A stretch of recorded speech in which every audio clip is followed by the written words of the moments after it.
Why, hello there. This might be hard to believe, but I am, in fact, alive. It's been over a year since you last saw me, and the reason I've been gone is because a lot of things have been happening IRL. A big part is brain rot and that my brain refuses to work even when I want to do something. Thank you, ADHD. But also I had a hard time putting my thoughts on the Elder's quests into words. I couldn't formulate them in a way that was worthy of putting onto YouTube. It was also my last year of high school, and I had to focus on studying, doom scroll while feeling guilty about not studying, and then spend most of my days working on my final project because my executive dysfunction decided to be a goofball, and I slacked off for the first half of the school year. Again, thank you, ADHD. In September, I started university, and we've had a lot more to read than I expected. And as a result, I've been spending a lot of time studying, a lot easier now than in high school. Or I've been too tired because I study almost every day. As a result, I haven't gotten around to reading Stormclan's Folly, but I have the book and have heard good things about it, so it's a read I'm looking forward to. I know you aren't here to listen to my life story, so I'll just carefully take us to the topic of today's video. I got the book Hidden Moon later than usual, but I read it now and feel like this, combined with the last book, gives a good opportunity for us to talk about the arc so far. I know it might not feel like it, but 1/3 of the arc is complete now, and I have some feelings. First of all, I want to talk about the book Hidden Moon itself. This was Clarissa Hutton's first contribution to the main series, and given what she had to work with, she did an exceptional job. The way she wrote about the characters, not just the main characters, but everyone mentioned in the book, felt to me that she really saw more in them than something to use whenever you need two background characters on patrols. She gave them exceptional care and had actual reasons behind their appearances, and not just an appearance for the sake of it. It's clear she did good research on the characters, and that care shines through in her writing. An example of the care she showed for the characters was Tawny Pelt. Tawny Pelt interacts multiple times with her kin, and interaction with family is something which has been lacking in a lot of arcs. She also interacts with and mentions cats that normally would have been forgotten about. For example, she mentions her first apprentice Starling Wing. And this isn't a quick mention, it goes on for quite a bit, especially since this was a Leaf Shade style background character who died over 10 years ago. She also talks with her living former apprentices Grassheart and Snaketooth. We get to see quite a bit of the ThunderClan elders, which is always nice, and the interactions gave some hints to future events in the story. When it comes to Moonpaw, she isn't interacting with her parents as much as I would have wanted, but the scenes where they are together are deeply thought through and serve a purpose for her character arc. I also like that we've already seen her develop a group of cats that she hangs out with, one of the closest things we can get to a friend group in the modern books. Starling Paw also had some really great interactions with other characters in this book, especially with the medicine cats. However, it only feels like they did a little bit for his character arc. Moonpaw and Starling Paw both left a bit to be desired, but it wasn't too bad. The story with Birchfeather and Ridgeglow is interesting and brings some good to the story. I really hope the romance works out, though I would love to see more of Ridgeglow herself. Right now, we've only really heard about their relationship from Tawny Pelt's interactions with Birchfeather. It's also nice that it was finally a Tom switching clans for a she-cat. Last arc, all relationships were the she-cat switching clans for the Toms. Fringe Whisker for Spireclaw, Fernstripe for Shelfer, and Sunbeam for Nightheart. So it was nice that it was finally a Tom moving. Let's get to the main problem I had with the book, which is that it was too slow. It often felt like they were dragging things out for time, which sucks because that gives us less time to have personality forming major events. If I've understood it correctly, this was one of the more common complaints of the book, if not the most common. I don't blame any of this on Clarissa, she did her best with what she was given. It was the plot itself that was lacking, not the writing. The plot not moving a lot in a book is a problem if the arc in a series is limited to 6 books. When Chasing Shadows comes out, we will be halfway through the arc. And as someone who has read this series since I was 12, I'll tell you that the last 3 books in an arc go fast. The arc is over in a blink. Basically, while it's good they focused on character development, the arc's main plot suffered too much because of it. Another problem I have with this book is that they continue this stupid Tawny-Crow romance. No one asked for this, not a single person. I hope they killed off Crowfeather at the end of the book because they realized this storyline was a mistake. We've already established that Tawnypelt is still in love with Rowanclaw, and as of Squirrel Flight's Hope, Crowfeather still had feelings for Leafpool. This stupid plot is stupid. No one asked for this, and it will only take time away from the better and more important part of the story. Tawnypelt meets Crowfeather for the first time in like 2 years and suddenly is like, should I spend the rest of my life with him? No. Now, do I think they actually killed Crowfeather? I doubt it.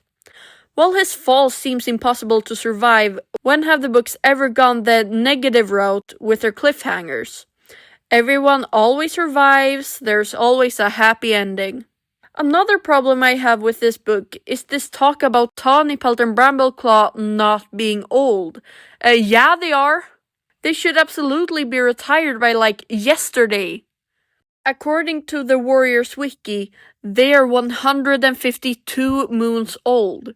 Greystripe died at 153 moons old, and in this book, Stormfur mentioned he knew his father couldn't have a lot of time left to live because he was so old. And remember that Greystripe was an elder for years. All of the current elders were also significantly younger than Tawnypelt and Brambleclaw when they retired. Mouser was 133 moons old when she died, after having been an elder for 2 arcs. Brambleclaw and Tawnypelt are just 2 or 3 years younger than Misty Star was, and the fandom considered her ancient for years. So I don't understand this talk about Tawnypelt and Brambleclaw not being that old, because they are! They're ancient! And then there is of course the continuing and growing problem of ThunderClan's population, which I have talked about for many years at this point. Seriously, do they never learn?